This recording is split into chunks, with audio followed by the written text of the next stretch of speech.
Our next honoree helped me to see that everything I've gone through has equipped me to reach my goals. Sonja Hoel Perkins. Sonia is managing director of the Perkins Fund, founder of Broadway Angels, and founder of Project Glimmer.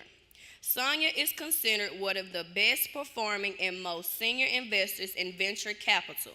Of all the partners at venture capital firms, women make up just 6%. Talk about a role model.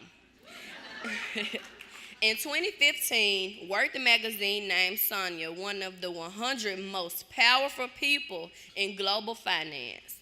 There were only 14 women on the list. In addition to her professional success, Sonia values family and community. Take, for example, her nonprofit, Project Glimmer, which is an organization that inspires at-risk teenage girls and women to believe in themselves by letting them know their community cares. I know how important it is to have people stand by you and care about you, like what I have at Girls Inc. It's great that she is helping show that to other women and girls. In getting to know Sonia, she encouraged me to focus on the positive things. There are enough challenges in life without feeding ourselves negative messages. She told me to think about all the people who believe in me, all the people who are in my corner, like her and Girls Inc. Sonia, please join me on stage to accept your award for inspiring women and girls to seize every opportunity and envision a future brighter than they ever thought possible.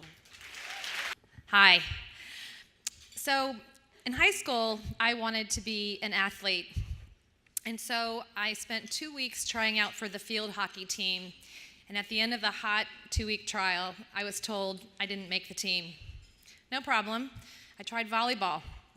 Did that program. And I was the only one at the end of the tryouts that had to turn in her kneecaps. I got cut. And then I thought, what about cheerleading? I can do that. So I tried. Didn't work.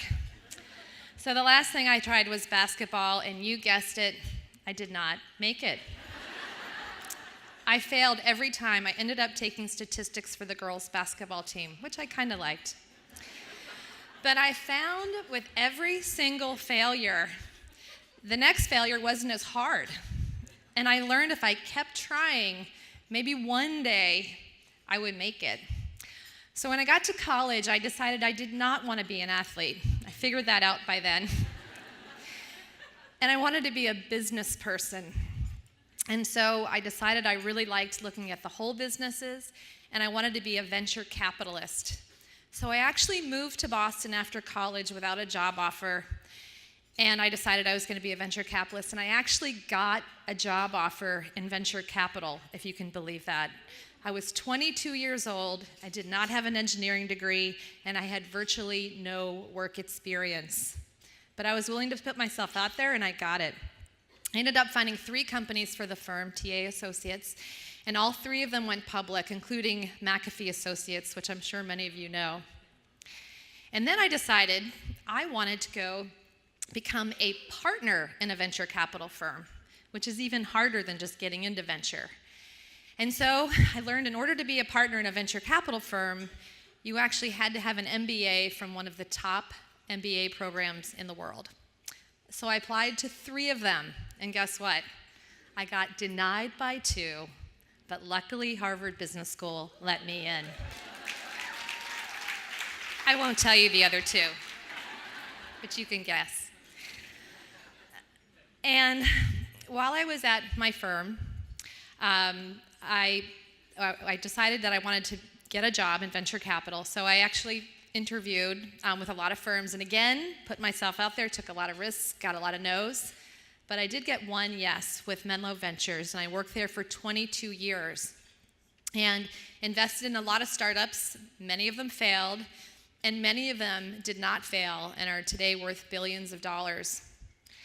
And in 2008, my daughter was born. I have a little girl named Tess who's awesome. She's been an inspiration to me. And I kind of realized, you know what? there are only 6% women in venture capital. And you know what? Only 5% of the dollars that go to entrepreneurs actually go to women entrepreneurs.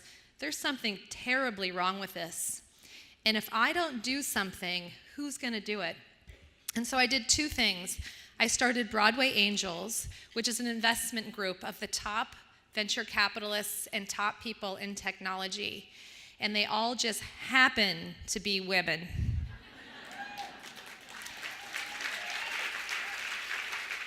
And we have since invested in 50% women entrepreneur with the main goal of investing in the very best companies with the very best returns. I also started another organization called Project Glimmer, which Regine mentioned.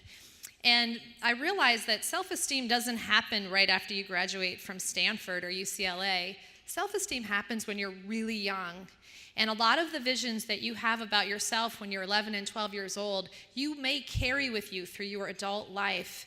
And so if you don't believe in yourself as a teenager, you're never going to believe in yourself as an adult. And so what we did is we started Project Glimmer, and what we do is we give the currency of women and girls, which is beautiful jewelry and makeup. And each gift comes with the intention of the giver as well. It is guaranteed not to disappoint. And in each gift, which is beautifully wrapped, we give a card that say, "We believe in you."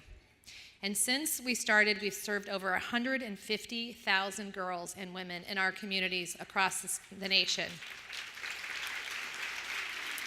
So for all of us in this room, let's all believe in ourselves, women and girls, because if we believe in ourselves, we can take risks, we can fail, and we can keep on going. And for all of the women in this room who have made it, it's your job to bring women and girls up with you. And thanks to Girls Inc. for doing that, which is what they're doing.